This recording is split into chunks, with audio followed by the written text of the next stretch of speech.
ನಮಸ್ಕಾರ ವೀಕ್ಷಕರೇ, ಚಿಂತಾಮಣಿ ತಾಲೂಕಿನ ಬಟ್ಲಹಳ್ಳಿ ಸರ್ಕಾರಿ ಪ್ರೌಢಶಾಲಾ ಆವರಣದಲ್ಲಿ ವಿಜ್ಞಾನ ಮತ್ತು ಗಣಿತ ವಸ್ತು ಪ್ರದರ್ಶನ ಏರ್ಪಡಿಸಲಾಗಿತ್ತು. ವಿಜ್ಞಾನ ಮತ್ತು ಗಣಿತ ಪ್ರದರ್ಶನವು ವಿದ್ಯಾರ್ಥಿಗಳಲ್ಲಿ ವೈಜ್ಞಾನಿಕ ಚಿಂತನೆ ಮತ್ತು ಸೃಜನಶೀಲತೆಯನ್ನು ಬೆಳೆಸುವ ಮಹತ್ವದ ವೇದಿಕೆಯಾಗಿದೆ. ವಸ್ತು ಪ್ರದರ್ಶನದಲ್ಲಿ ವೈಜ್ಞಾನಿಕ ಮನೋಭಾವ ಬೆಳೆಸುವುದು, ಪ್ರಾಯೋಗಿಕ ಜ್ಞಾನ, ಸೃಜನಶೀಲತೆ ಮತ್ತು ನವೀನತೆ, ಆತ್ಮವಿಶ್ವಾಸ, ತಂಡ ಕಾರ್ಯ, ನಾಯಕತ್ವ, ಸಮಾಜ ಜಾಗೃತಿ, ಭವಿಷ್ಯದ ವೃತ್ತಿಗೆ ಪ್ರೇರಣೆ ಎಂದು ಸರ್ಕಾರಿ ಪ್ರೌಢಶಾಲೆಯ ಮುಖ್ಯ ಶಿಕ್ಷಕ ಎನ್ ಸುರೇಶ್ ರವರು ತಿಳಿಸಿದರು. ಕಾರ್ಯಕ್ರಮ ಉದ್ದೇಶಿಸಿ ಶಿಕ್ಷಕರಾದ ಪರಶುರಾಮ್, ಲಿಯಾಖತ್ ಅಲಿರವರು ಮಾತನಾಡಿ, ವಿದ್ಯಾರ್ಥಿಗಳಲ್ಲಿ ಹುಮ್ಮಸ್ಸು ಮೂಡಿಸುವಲ್ಲಿ ಈ ಕಾರ್ಯಕ್ರಮ ಆಯೋಜನೆ ಮಾಡಲಾಗಿದೆ ಎಂದು ತಿಳಿಸಿದರು. ಈ ವಸ್ತು ಪ್ರದರ್ಶನವು ವಿದ್ಯಾರ್ಥಿಗಳ ಸರ್ವಾಂಗೀಣ ಬೆಳವಣಿಗೆಗೆ ಸಹಕಾರಿಯಾಗುತ್ತದೆ. ಕಲಿಕೆಯಲ್ಲಿ ಆಸಕ್ತಿ ಮತ್ತು ಅರ್ಥಪೂರ್ಣವಾಗಿರುತ್ತದೆ. ಪ್ರಶ್ನೆ ಕೇಳುವುದು, ಫಲಿತಾಂಶಗಳನ್ನು ಅರಿತುಕೊಳ್ಳುವುದು, ಪ್ರಯೋಗಗಳ ಮೂಲಕ ಕಲಿಯುವ ಮನೋಭಾವ ಹೆಚ್ಚಿಸುತ್ತದೆ. ವಿದ್ಯಾರ್ಥಿಗಳು ವಿಜ್ಞಾನ ಮತ್ತು ಗಣಿತಕ್ಕೆ ಸಂಬಂಧಿಸಿದಂತೆ ರಂಗೋಲಿ ಮೂಲಕ ಚಿತ್ರಗಳನ್ನು ಬಿಡಿಸಿ ತಮ್ಮ ಕಲಾ ಕೌಶಲ್ಯವನ್ನು ಪ್ರದರ್ಶಿಸಿದ್ದಾರುವುದು ಶ್ಲಾಘನೀಯ. ಬಟ್ಲಹಳ್ಳಿ ಜಿಎಂಎಚ್ವಿ ಶಾಲೆ ಮತ್ತು ವಿವಿಎಸ್ ಶಾಲೆಗಳ ಶಿಕ್ಷಕರು, ವಿದ್ಯಾರ್ಥಿಗಳು ಆಗಮಿಸಿ ಶಾಲಾ ವಿದ್ಯಾರ್ಥಿಗಳ ಪ್ರಯೋಗಗಳ ಮೂಲಕ ವಸ್ತು ಪ್ರದರ್ಶನ ನೋಡಿ ಆನಂದಿಸಿದರು. ತೀರ್ಪುಗಾರರು ಆಗಮಿಸಿ ವಿದ್ಯಾರ್ಥಿಗಳು ಮಾಡಿರುವ ಪ್ರಯೋಗಗಳ ಬಗ್ಗೆ ವೀಕ್ಷಣೆ ಮಾಡಿ ಅಂಕಗಳು ನೀಡಿದರು. ಈ ಸಂದರ್ಭದಲ್ಲಿ ಬಟ್ಲಹಳ್ಳಿ ಸರ್ಕಾರಿ ಪ್ರೌಢಶಾಲೆಯ ಶಿಕ್ಷಕಿಯರು, ಸಿಬ್ಬಂದಿ ವರ್ಗ, ಶಾಲಾ ವಿದ್ಯಾರ್ಥಿಗಳು ಉಪಸ್ಥಿತರಿದ್ದರು. ನಾನು ಓದುತ್ತಿರುವುದು 8ನೇ ತರಗತಿ. ನಮ್ಮ 9ನೇ ತರಗತಿ. ನಮ್ಮ ಶಾಲೆ ಸರ್ಕಾರಿ ಪ್ರೌಢಶಾಲೆ ಬಟ್ಲಹಳ್ಳಿ. ನಾನು ಮಾಡಿರೋ ಮಾಡಲ್ ಹೆಸರು ರೈನ್ ವಾಟರ್ ಹಾರ್ವೆಸ್ಟಿಂಗ್. ಹೆಂಗೆ ಯೂಸ್ ಆಗುತ್ತೆ ಗೊತ್ತಾಗಿದೆ. ಇವಾಗ ಮಳೆ ಬರ್ತಾ ಇರುವಾಗ ನೀರೆಲ್ಲ ಒಂದು ಕಡೆ ಶೇಖರಣೆ ಮಾಡಿಕೊಂಡು ಅದೇ ರೀತಿ ಟ್ಯಾಂಕ್ ಮೂಲಕ ಒಂದು ಕಡೆ ಸಂಗ್ರಹಿಸಿಕೊಂಡು ಆ ನೀರನ್ನು ಮತ್ತೆ ಡ್ರಿಪ್ ಇರಿಗೇಷನ್ಗೆ ಮತ್ತು ಹೌಸಸ್ಗೆ, ಬೆಂಗಳೂರಲ್ಲಿ ಎಲ್ಲ ಅದೇ ಥರನೇ ಮಾಡ್ತಾರೆ. ಅದೇ ರೀತಿ ಹೌಸಸ್ಗೆ ಡ್ರಿಪ್ ಇರಿಗೇಷನ್ ಜಾಸ್ತಿ. ಹಿಂದಿನ ಕಾಲದಲ್ಲಿ ಕಾಲುವೆಗಳಿಂದ ನೀರೆಲ್ಲ ಆಗ್ತಾಯಿದ್ರು. ಇವಾಗ ಡ್ರಿಪ್ ಇರಿಗೇಷನ್ನಿಂದ ಯೂಸ್ ಆಗುತ್ತೆ. ಯಾಕಂದರೆ ಅದು ಕಡಿಮೆ ನೀರಿಂದ ಎಲ್ಲಿ ಗಿಡ ಇದೆಯೋ ಅಲ್ಲಿ ಮಾತ್ರ ಡ್ರಾಪ್ ಬೀಳಲಿ, ಎಷ್ಟು ಬೇಕು ಅಷ್ಟು ಯೂಸ್ ಆಗುತ್ತೆ. ಮತ್ತು ಸೋಲಾರ್ ಆ್ಯಂಡ್ ವಿಂಡ್ ಎನರ್ಜಿ. ಇವಾಗ ಸೋಲಾರ್ ಎನರ್ಜಿ ಹೆಂಗೆ ಯೂಸ್ ಆಗುತ್ತೆ ಅಂದರೆ ಸೂರ್ಯನ ಬೆಳಕಿಂದ ತಗೊಂಡು ಎನರ್ಜಿ ತಗೊಂಡು ಇಲ್ಲಿ ಬಲ್ಪ್ ಅನ್ಕೊಂತ ಇದೆ ನೋಡಿ. ಇವಾಗ ಪವನ ಶಕ್ತಿ ಇದು ಸೋಲಾರ್ ಎನರ್ಜಿಯಿಂದ ಇವಾಗ ವಿದ್ಯುತ್ ಶಕ್ತಿಯಾಗಿ ಪರಿವರ್ತನೆ ಆಗಿ ಅದು ಲೈಟ್ ಅಂದ್ಕೊಂಡು ನೋಡಿ ಸರ್. ಅದು ಅದೇ ರೀತಿ ನಾವು ಎಷ್ಟು ಬೇಕಾದಷ್ಟು ಎಲೆಕ್ಟ್ರಿಸಿಟಿಯನ್ನು ಯೂಸ್ ಮಾಡ್ಕೋಬೋದು. ಮತ್ತು wind energy.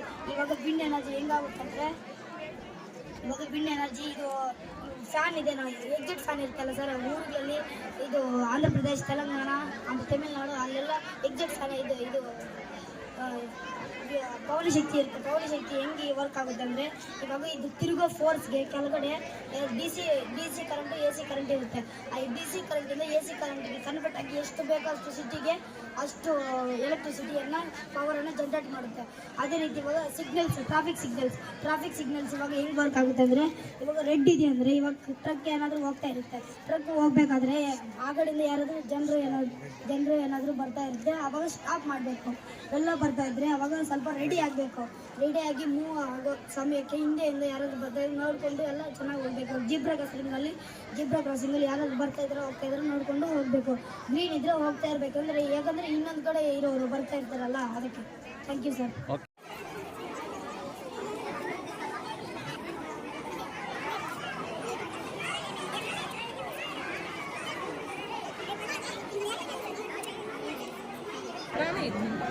My name is Vinisha. I am studying in 9th standard at GHS Government High School. I made one maths model. The model name is geometrical path. First we know about the geometrical. Geo means metric means measurement, and this is the fundamental geometrical figures. This is the line, and this is point. This is perpendicular lines, and this is line segment. This is ray, and this is parallel lines. This is a cuboid. The formula to find the lateral surface area of a cuboid L plus B, and total surface area of a cuboid is 2 into LB plus BH plus HL, and volume of a cuboid is L into B into H.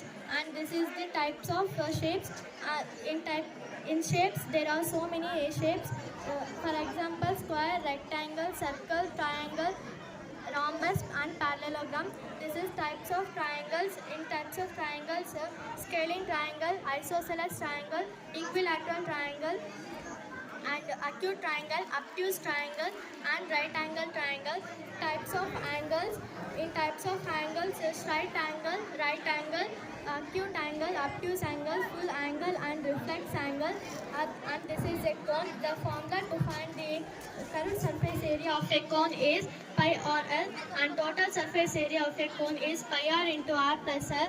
The volume of a cone is 1/3 pi r square h, and this is the sphere. The sphere, there is no curved surface area of a sphere, and total surface area of a sphere is 4 pi r square, and volume of a sphere is 4/3 pi r cube. And this is transversal and parallel lines. Transversal means a line that crosses the two or more parallel lines is called transversal line. These two lines are called parallel lines. This is transversal lines. And this is the lateral surface area of a cube is 4a square, and total surface area of a cube is 6a square, and volume of a cube is a cube. ನನ್ನ ಹೆಸರು ಶಿರೀಷಾ. ನಾನು 8ನೇ ತರಗತಿಯಲ್ಲಿ ಓದುತ್ತಿದ್ದೇನೆ. ಸರ್ಕಾರಿ ಪ್ರೌಢಶಾಲೆ ಭಟ್ಲಹಳ್ಳಿ ಓದುತ್ತಿದ್ದೇನೆ. ನಾನು ಮಾಡಿರುವ ವಸ್ತು ಪ್ರದರ್ಶನದ ಗಣಿತ ವಸ್ತು ಪ್ರದರ್ಶನ. ಹೆಸರು ವಿದ್ಯಾಶ್ರೀ. ನಾನು 8ನೇ ತರಗತಿ ಓದುತ್ತಿದ್ದೇನೆ. ನಮ್ಮ ಶಾಲೆಯ ಹೆಸರು ಸರ್ಕಾರ ಪ್ರೌಢಶಾಲೆ ಭಟ್ಲಹಳ್ಳಿ. ನಾನು ತಯಾರಿಸುವ ಗಣಿತದ ವಸ್ತು Studying 8th standard. My school name is GHS Bhatlahalli. My model name is Algebra Identities. My model name is types of angles. I am studying 8th standard. My school name is GHS Bhatlahalli. My model name is Max City. And I'm studying this 8th standard. My school name is GHS Bhatlahalli. My model name is Solar Panel. Srilakshmi. ನಾನು 8ನೇ ತರಗತಿ ಕನ್ನಡ ಮಾಧ್ಯಮ. ನನ್ನ ಹೆಸರು, ನನ್ನ ಶಾಲೆ ಅಪವರ್ತನ ವೃಕ್ಷ. ನನ್ನ ಹೆಸರು ಅಜಿತ್ ಕುಮಾರ್ ಎ. ನಾನು 10ನೇ ತರಗತಿಯಲ್ಲಿ ವ್ಯಾಸಂಗ ಮಾಡುತ್ತಿದ್ದೇನೆ. ನಾನು ತಯಾರಿಸಿರುವ ಮಾಡಲ್ ಹೆಸರು ಜ್ವಾಲಾಮುಖಿ. ಇದು ನಾನು 10ನೇ ತರಗತಿಯಲ್ಲಿ ವ್ಯಾಸಂಗ ಮಾಡುತ್ತಿದ್ದೇನೆ. ನನ್ನ ಮಾಡಲ್ ಮಿಶ್ರಲೋಹಗಳು, ಅದರ ಘಟಕಗಳು, ಅದರ ಉಪಯೋಗಗಳನ್ನು. ಹೆಸರು ವೆಂಕಟೇಶ್. ನಾನು 10ನೇ ತರಗತಿ ಓದುತ್ತಿದ್ದೇನೆ. ನಾವು ಮಾಡಿರುವುದು ಲವಣಗಳು ಮತ್ತು ಉಪಯೋಗಗಳು. ನನ್ನ ಹೆಸರು ನಿರಂಜನ್. ನಾನು 10ನೇ ತರಗತಿಯಲ್ಲಿ ಓದುತ್ತಿದ್ದೇನೆ. ನಾನು ಮಾಡಿರುವ ಮಾದರಿ ಹೆಸರು ನೈಸರ್ಗಿಕವಾಗಿ ದೊರಕುವ ಕೆಲವು ಆಮ್ಲಗಳು. ನನ್ನ ಹೆಸರು ಚಂದನ್. ನಾನು 10ನೇ ತರಗತಿಯಲ್ಲಿ ಓದುತ್ತಿದ್ದೇನೆ. ನಾನು ಮಾಡಿರುವ ಮಾಡಲ್ ಅಲೈಂಗಿಕ ರೀತಿಯ ಸಂತಾನೋತ್ಪತ್ತಿ ಗಿಡಗಳು. My name is Prem Kumar. I am studying this 8th class. My school name is JHS Bhatlahalli. My model name is Max Park. ನನ್ನ ಹೆಸರು ವಿನಯ್ ಕುಮಾರ್. ನಾನು 8ನೇ ತರಗತಿಯಲ್ಲಿ ಓದುತ್ತಿದ್ದೇನೆ. ಸರ್ಕಾರಿ ಪ್ರೌಢಶಾಲೆ ಭಟ್ಲಹಳ್ಳಿ, ಚಿಂತಾಮಣಿ ತಾಲೂಕು, ಚಿಕ್ಕಬಳ್ಳಾಪುರ ಜಿಲ್ಲೆ. ನಾನು ಮಾಡಲನ್ನು ಮಾಡುವುದು. My name is Chetan Kumar. I am studying 8th standard. My school name is Government High School, Bhatlahalli. My model name is Rainwater Conservation.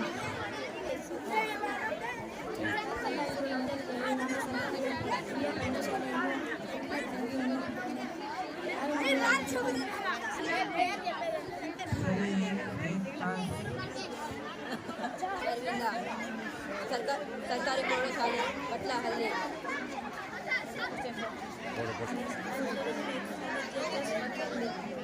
My name is Vijay. I am studying 8th English medium. GHS Bhatlahalli. I am studying 8th standard GHS Bhatlahalli School. I am studying in 8th standard. My school name is JHS Bhatlahalli. Model name is Riverine Forest.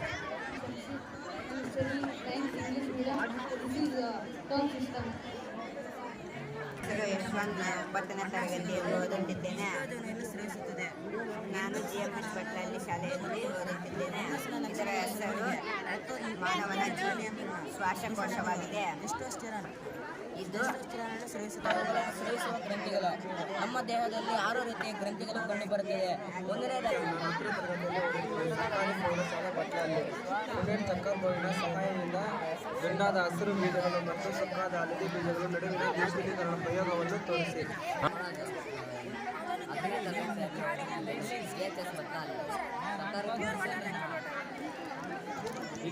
ವಿದ್ಯುತ್ ಮಂಡಲದಲ್ಲಿ ಸಾಮಾನ್ಯವಾಗಿ ಉಪಯೋಗಿಸುವ ಸಾಂಪ್ರದಾಯಿಕ ಚಿಹ್ನೆಗಳು.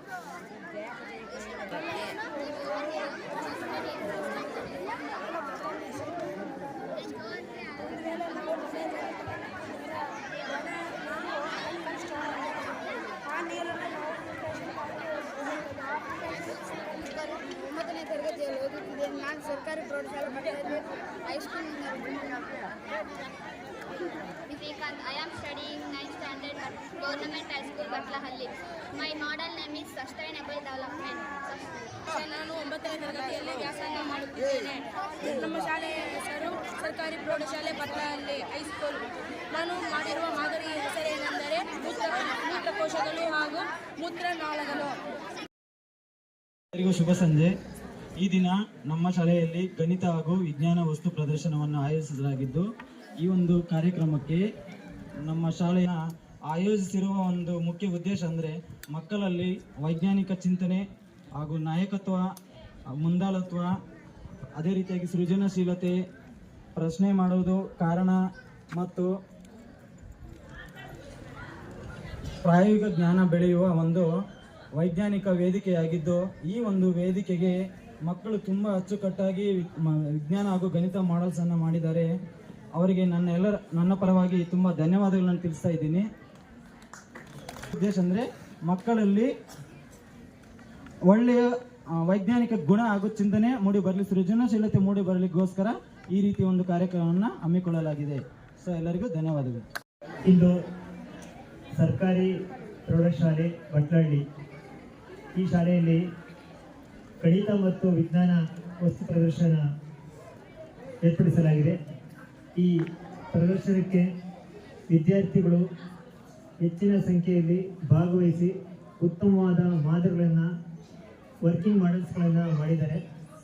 ಇದರ ಮುಖ್ಯ ಉದ್ದೇಶ ಮಕ್ಕಳಲ್ಲಿ ವೈಜ್ಞಾನಿಕ ಮನೋಭಾವನೆ ಹೆಚ್ಚಾಗಲಿ, ಇನ್ನೂ ಹೆಚ್ಚಿನ ಹೊಸ ರೀತಿಯ ವಿಜ್ಞಾನ ಪ್ರಯೋಗಗಳನ್ನು ಮಾಡಲಿ, ವೈಜ್ಞಾನಿಕ ಕ್ಷೇತ್ರದಲ್ಲಿ ಮುಂದುವರಿಯಲಿ, ಜೊತೆಗೆ ಗಣಿತ ಕ್ಷೇತ್ರದಲ್ಲೂ ಕೂಡ ಹೆಚ್ಚಿನ ಜ್ಞಾನವನ್ನು ಸಂಪಾದನೆ ಮಾಡಲಿ, ಗಣಿತ ಕ್ಷೇತ್ರದಲ್ಲೂ ಕೂಡ ಸಾಧನೆಯನ್ನು ಮಾಡಿ ಉನ್ನತ ಸ್ಥಾನಕ್ಕೆ ಏರಬೇಕು ಅಂತ ಸರ್ಕಾರದ ಮುಖ್ಯ ಉದ್ದೇಶ. ಅದಕ್ಕೋಸ್ಕರವಾಗಿ ಈ ರೀತಿಯ ಹೆಚ್ಚಿನ ಕಾರ್ಯಕ್ರಮಗಳು ಶಾಲೆಯಲ್ಲಿ ನಡೀತಾ ಇದ್ದಾವೆ. ಆಗ ಉತ್ತಮ ಸತ್ಪ್ರಜೆಗಳಾಗ್ತಾರೆ, ಜೊತೆಗೆ ವೈಜ್ಞಾನಿಕವಾಗಿ ಮತ್ತು ಗಣಿತ ಕ್ಷೇತ್ರದಲ್ಲಿ ಹೆಚ್ಚಿನ ಸಾಧನೆಯನ್ನು ಮಾಡ್ತಾರೆ ಅನ್ನೋದು ಮುಖ್ಯ ಉದ್ದೇಶ.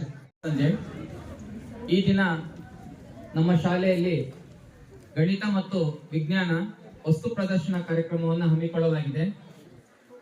ಗಣಿತ ಮತ್ತು ವಿಜ್ಞಾನವನ್ನ ಯಾಕೆ ಒಂದೇ ಸಲ ನಾವು ಹಮ್ಮಿಕೊಳ್ಳಲಾಗಿದೆ ಅನ್ನೋದಕ್ಕೆ ಮುಖ್ಯ ಒಂದು ಕಾರಣ, ಈ ಜಗತ್ತನ್ನ ಆಳುತ್ತಿರುವ ರಾಜ ಮತ್ತು ರಾಣಿಗಳು ಯಾರಂದ್ರೆ ಗಣಿತ ಮತ್ತು ವಿಜ್ಞಾನ ಅಂತೀವಿ. ಕಾರಣ ಏನು ಅಂದ್ರೆ ಗಣಿತವಿಲ್ಲದೆ ನಾವು ಬದುಕಕ್ಕಾಗಲ್ಲ, ವಿಜ್ಞಾನವಿಲ್ಲದೆ ನಾವು ಉಸಿರಾಡಕ್ಕೂ ಆಗಲ್ಲ. ಉದಾಹರಣೆ, ನಾನು ಎದ್ದಿದ ತಕ್ಷಣ ನಾನು ನೋಡುವ ಸಂದರ್ಭ ಏನಂದ್ರೆ ಟೈಮ್ ನೋಡ್ತೀನಿ. ಟೈಮ್ ಅನ್ನೋದು ಸಹ ಒಂದು ಗಣಿತಾನೆ. ಅರ್ಥಾಯ್ತಾ? ಏನೇ ಕೆಲಸ ಮಾಡಕ್ಕ, ಊಟಕ್ಕೆ ನಾವು ಬೆಲ್ ಹೊಡಿಬೇಕಂದ್ರೂ ಟೈಮ್ ಮುಖ್ಯ ಅವಶ್ಯಕತೆ. ಆ ಅವಶ್ಯಕತೆ ಯಾಕಿದೆ ಅಂದ್ರೆ ಗಣಿತದ ಅದು ಪ್ರಾಮುಖ್ಯತೆ ಅಂತ ಅಂತೀವಿ. ಅದೇ ರೀತಿ ಗಣಿತ ಮತ್ತು ವಿಜ್ಞಾನವನ್ನ ಮತ್ತೊಂದು ರೀತಿಯಲ್ಲಿ ಹೇಗೆ ವರ್ಣಿಸಲಾಗುತ್ತದೆ ಅಂದ್ರೆ, ಗಣಿತ ಮತ್ತು ವಿಜ್ಞಾನ ಒಂದು ನಾಣ್ಯದ 2 ಮುಖಗಳಿದ್ದ ಹಾಗೆ ಅಂತ. ಯಾಕಂದ್ರೆ ಗಣಿತವಿಲ್ಲದೆ ಜೀವನವಿಲ್ಲ, ವಿಜ್ಞಾನವಿಲ್ಲದೆ ಜೀವನವಿಲ್ಲ ಅಂತ. ಆದ್ರೆ ಬೇರೆ ವಿಷಯಗಳು ಇಲ್ಲದಿದ್ರೂ ಜೀವನ ಇಲ್ಲ. ಅದು ಸಹಯೋಗದಿಂದ, ಅದರ ಎಲ್ಲರ ಸಹಯೋಗದಿಂದಾನೇ ಗಣಿತ ವಿಜ್ಞಾನ. ಫಾರ್ ಎಕ್ಸಾಂಪಲ್, ಕನ್ನಡ ಇಂಗ್ಲಿಷು ಕಲಿತರೆ ಮಾತ್ರ ಗಣಿತ ಮತ್ತು ವಿಜ್ಞಾನ ಸಾಧ್ಯ ಅನ್ನೋದು ಈ ಒಂದು ವಸ್ತು ಪ್ರದರ್ಶನ ಕಾರ್ಯಕ್ರಮವನ್ನು ಯಾಕೆ ಮಾಡಿದ್ದೀವಿ ಅಂತಂದ್ರೆ, ಸರ್ಕಾರದ ಒಂದು ಮುಖ್ಯ ಉದ್ದೇಶ ಏನಿದೆ ಅಂದ್ರೆ ವಿದ್ಯಾರ್ಥಿಗಳಲ್ಲಿರುವ ವೈಜ್ಞಾನಿಕ ಮನೋಭಾವನೆಯನ್ನ ಹೆಚ್ಚಿಸೋದು ಒಂದು, ಮತ್ತು ಇದಕ್ಕಾಗಿ ಸರ್ಕಾರದಿಂದ ಮತ್ತೊಂದು ಯೋಜನೆಯನ್ನ ಮಾಡ್ತಾರೆ, ಇನ್ಸ್ಪೈರ್ ಅವಾರ್ಡ್ ಅಂತ ಮಾಡ್ತಾರೆ. ಅದರ ಮುಖ್ಯ ಕಾರಣ ಏನು ಅಂತಂದ್ರೆ, ವಿದ್ಯಾರ್ಥಿಗಳಲ್ಲಿರುವ ವಿಜ್ಞಾನಿಗಳನ್ನ ಗುರುತಿಸೋದು ಅಂತ ಅರ್ಥ. ಚಿಕ್ಕ ವಿದ್ಯಾರ್ಥಿಗಳು ಅಂತ ಕರಿತೀವಿ. ನಿಮ್ಮಲ್ಲಿ ವೈಜ್ಞಾನಿಕ ಉದಾಹರಣೆ, ನಾನು ಇವತ್ತು ಈ ಒಂದು ಕಾರ್ಯಕ್ರಮಕ್ಕೆ ನಾವು ಎಷ್ಟೇ ಸಹಕಾರ ಪೇಪರ್ಸ್ ಏನಾದ್ರೂ ತಂದು ಕೊಟ್ಟಿರ್ಬೋದು, ಆದ್ರೆ ನಿಮ್ಮಲ್ಲಿರುವ ಕಲೆಯನ್ನ ಇಲ್ಲಿ ಬಿಂಬಿಸಿದ್ದೀರಾ. ಅದಕ್ಕೆ ಎಲ್ಲರಿಗೂ ನನ್ನ ಶಾಲೆಯ ಪರವಾಗಿ ಮತ್ತು ನನ್ನ ಪರವಾಗಿ ವೈಯಕ್ತಿಕವಾಗಿ ಅಭಿನಂದನೆಗಳನ್ನ ಸಲ್ಲಿಸ್ತಾ ಇದ್ದೀನಿ. ವಸ್ತು ಪ್ರದರ್ಶನವನ್ನ ಹಮ್ಮಿಕೊಂಡಿದ್ದೀವಿ. ಈ ವಸ್ತು ಪ್ರದರ್ಶನದಲ್ಲಿ ಭಾಗವಹಿಸಿರ್ತಕ್ಕಂಥ ಎಲ್ಲ ವಿದ್ಯಾರ್ಥಿಗಳಿಗೆ, ಮಾದರಿ ತಯಾರಿಸಿರ್ತಕ್ಕಂಥ ಎಲ್ಲ ತಂಡಗಳಿಗೆ ಅಭಿನಂದನೆ ಸಲ್ಲಿಸ್ತಾ, ವಿಜ್ಞಾನ ವಸ್ತು ಪ್ರದರ್ಶನ ಮುಖ್ಯ ಉದ್ದೇಶ ಏನಂದ್ರೆ, ನಮ್ಮ ಶಾಲಾ ಶಿಕ್ಷಣ ಇಲಾಖೆ ವತಿಯಿಂದ ವರ್ಷ ಪೂರ್ತಿ ಹಲವಾರು ಕಾರ್ಯಕ್ರಮಗಳನ್ನ ಹಮ್ಮಿಕೊಳ್ತಾ ಇದೀವಿ. ಅದು ಕ್ರೀಡಾಭಿವೃದ್ಧಿಗಾಗಿ ಕ್ರೀಡಾಕೂಟ ಇರ್ಬೋದು, ಸಾಂಸ್ಕೃತಿಕ ಸ್ಪರ್ಧೆ ಇರ್ಬೋದು, ಅದೇ ರೀತಿ ರಸಪ್ರಶ್ನೆ ಸ್ಪರ್ಧೆ ಇರ್ಬೋದು, ಅದೇ ರೀತಿ ವಿಜ್ಞಾನ ವಸ್ತು ಪ್ರದರ್ಶನ ಸ್ಪರ್ಧೆ ಇರ್ಬೋದು. ನಿಮ್ಗೆಲ್ಲ ತಿಳಿದಿರೋ ಹಂಗೆ ಈಗಾಗಲೇ ಸರ್ಕಾರಿ ಪ್ರೌಢಶಾಲೆ ಬಟ್ಲಹಳ್ಳಿ ನಮ್ಮ ಚಿಂತಾಮಣಿ ತಾಲೂಕಲ್ಲಿ ಪ್ರತಿಯೊಂದು ಸ್ಪರ್ಧೆಯಲ್ಲೂ ಒಂದು ಅತ್ಯುನ್ನತ ಪ್ರತಿಭೆಯನ್ನ ವ್ಯಕ್ತಪಡಿಸಿ ಹಲವಾರು ಬಹುಮಾನಗಳನ್ನ ಈ ಸಾಲಿನಲ್ಲಿ ಗಳಿಸಿದ್ದೇವೆ. ಅದರಲ್ಲಿ ಕ್ರೀಡಾಕೂಟದಲ್ಲಿ ನಮ್ದು ವಾಲಿಬಾಲ್ ತಂಡದಲ್ಲಿ ಈಗಾಗಲೇ ನಾವು ಜಿಲ್ಲಾ ಮಟ್ಟದಲ್ಲಿ ವಿಜೇತರಾಗಿ ಡಿವಿಷನ್ ಲೆವೆಲ್ಗೆ ಹೋಗಿದ್ದೀವಿ. ಮತ್ತೆ ಮೊನ್ನೆ ನಡೆದಂತ ಸಾಂಸ್ಕೃತಿಕ ಸ್ಪರ್ಧೆಯಲ್ಲಿ ನಮ್ಮ ವಿದ್ಯಾರ್ಥಿಗಳು ರಾಜ್ಯ ಮಟ್ಟದ ಸ್ಪರ್ಧೆಯಲ್ಲಿ ಭಾಗವಹಿಸಿದ್ದಾರೆ.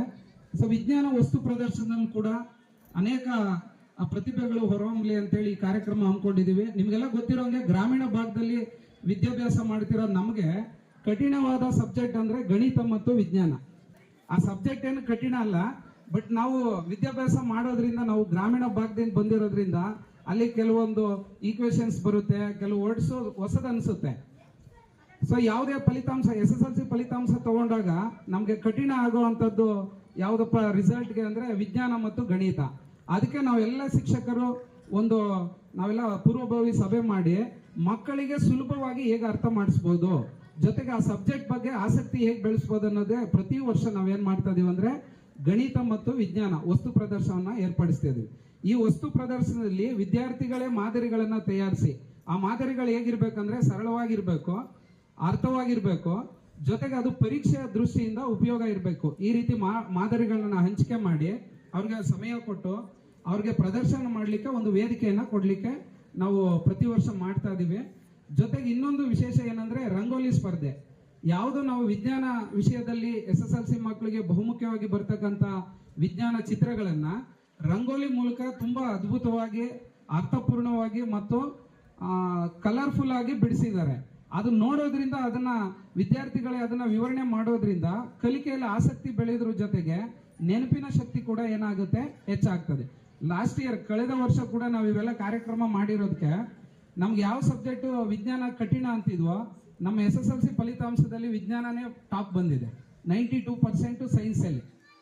ಕ್ಲಾಪ್ಸ್ ನೋಡಿ, ನಾವು ಸರಳ ಅನ್ನೋ ಸಬ್ಜೆಕ್ಟ್ ಕಡಿಮೆ ಬಂತು, ಸೈನ್ಸೇ ಜಾಸ್ತಿ ಬಂತು. ಯಾಕಂದ್ರೆ ಈ ರೀತಿ ಕಾರ್ಯಕ್ರಮ ಮಾಡಿದಾಗ ಮಕ್ಕಳಲ್ಲಿ ಆಸಕ್ತಿ ಇರುತ್ತೆ, ಮತ್ತೆ ಇನ್ವಾಲ್ವ್ಮೆಂಟ್ ಜಾಸ್ತಿ ಇರುತ್ತೆ, ಅವ್ರಿಗೆ ಆಲೋಚನೆ ಮತ್ತೆ ಪ್ರಶ್ನಿಸುವ ಮನೋಭಾವ ಬೆಳೆಯುತ್ತೆ. ಅವರು ವಿವರಣೆ ಮಾಡಿದಾಗ ನಮಗೆ ಕೇಳುವಾಗ ಕುತೂಹಲ ಬಂತು. ಈಗ ನಾನು ಸೋಷಿಯಲ್ ಕೆಲವು ಬರ್ತದೆ, ಈಗ ಮಳೆ ನೀರಿನ ಕೊಯ್ಲು ಇರ್ಬೋದು, ಮತ್ತೆ ಸೋಲಾರ್ ಎನರ್ಜಿಯನ್ನ, ವಿಂಡ್ ಎನರ್ಜಿ ಹೇಗೆ ಯೂಸ್ ಮಾಡೋದು, ಸೌರಶಕ್ತಿ, ಅದನ್ನೆಲ್ಲ ತುಂಬಾ ಸರಳವಾಗಿ ಮಕ್ಕಳಿಗೆ ಅರ್ಥವಾಗೋ ಭಾಷೆಯಲ್ಲಿ ನಾವು ತರಗತಿ ಕೋಣೆಯಲ್ಲಿ ಮಾಡ್ತೀವಿ. ಬಟ್ ನಮ್ದೇನಿದ್ರೆ ಅಂದ್ರೆ ಲೆಕ್ಚರ್ ಟೈಪ್ ಇರುತ್ತೆ, ನಿಮ್ಗೆ ಸ್ವಲ್ಪ ಕಠಿಣ ಆಗ್ಬೋದು. ಬಟ್ ನಿಮ್ಮ ಸ್ನೇಹಿತರೆ ಅದನ್ನ ವಿವರಣೆ ಮಾಡಿದಾಗ ನಿಮ್ಗೆ ಪ್ರಶ್ನೆ ಮಾಡುವಂತ ಒಂದು ಕುತೂಹಲ ಬರುತ್ತೆ, ಅದರಿಂದ ಕಲಿಕೆ ಇನ್ನಷ್ಟು ಹೆಚ್ಚಾಗುತ್ತೆ ಅಂತ ಹೇಳ್ತಾ ಎಲ್ಲ